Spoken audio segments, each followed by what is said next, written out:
a person. It is not just a feeling or an emotion.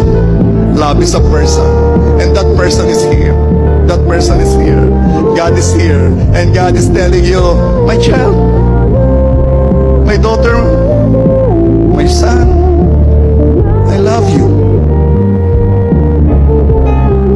And I will take care of you. Kaya kung merong isa man dito na natatakot, nangangamba sa kanyang future o kahit ngayon, God is telling you, I am with you. I am with you. Kung meron man dito na napakatindi ng iyong suliranin, ng iyong problema, ang sabi ng Diyos, anak, pakikialaman kita. I will intervene. Panghihimasukan ko ang sitwasyong iyan. Don't you worry, I am there. I will never leave you. Kakampi kita. We are a team.